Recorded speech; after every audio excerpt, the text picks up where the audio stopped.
I got some sun. See, I'm tan. I said that because I went to the beach with my girlfriend yesterday, who is moving. Oh, I'm so sad about that. But I know that we'll stay connected, and because that's the cool thing about being connected to God. No matter where you go or what you do, you remain connected in some way. I mean, you have to work at it, and so that's something that needs to be thought of. But it doesn't have to be upsetting, depressing, overwhelming. You're still connected in the spirit and in the physical if you stay in touch with each other. It isn't the same. It isn't the same, and I'm sad. But we spent the last day together at the beach because she's leaving Florida.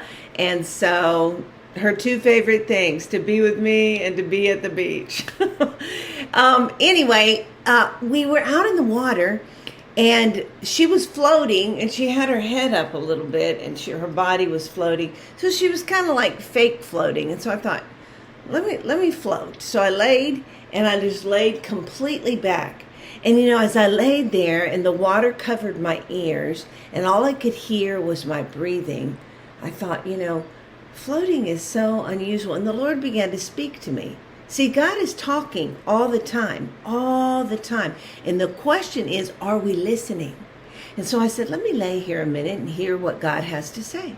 So as I laid there floating, I realized that when the waves came, because they weren't big waves, they were just swells. But as the swell came, my body felt like it was going to tip over for a second. And the water came up on my face to like right here. And what if you breathe it in? But instead of feeling panicky or letting that feeling go, oh gosh, I got to put my feet down, I said, let me relax. Let me rest. So I just took a deep breath in every time I went over the wave. And that brought me to the top. And I noticed the water never did come all the way up onto my nose. And when it did, my body automatically knew when it got close, because it never did. When it got close, my body automatically knew to not draw in a breath at that time because there's water near. And I thought as that was and it was very relaxing, because I've heard people say floating is relaxing. Well, it never has seemed very relaxing to me. But as I did this yesterday, I thought, it is relaxing because it's requiring myself to trust that floating is okay, that I'm safe in the water, that I'm going to stay above. The salt in the water, the fat in my body keeps me floating on top. And it all ran like synchronicity. It was cool. And I felt like the Holy Spirit said to me, it is like trust.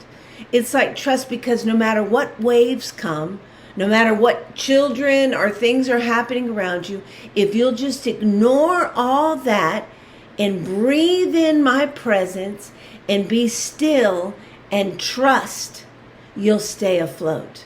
The water won't overtake you. It won't drown you. It won't go up in your nose. You'll know what to do when the wave comes. You'll know not to breathe when the water gets in your face. You'll know exactly what to do, but it comes with rest. It comes with a willingness to stay there and trust anyway, to breathe in the presence of God, let Him control what's happening, and trust Him enough to stay afloat. It's cool. It's cool. It was a cool experience. And then I told her about it, and then she did it, and we talked about it several times the rest of the afternoon, because everything that's happening in your life, God's trying to show you something about Him. And I'm just glad that I had the opportunity to realize that. And I pray that the Lord brings it to my mind when I'm feeling overwhelmed by circumstances or waves or crisis or things that's happening. I just breathe in and trust God and float. Hope does float. So this week, as the struggles come, as problems and issues and things that feel like they're going to overtake you, breathe in and let God do the rest, and you'll stay afloat. Love you guys. It's important that we have a reason to wake up every day. It's amazing. I've experienced it, and so can you. Take your feelings to Him. He's good. You can do it. It'll make a difference.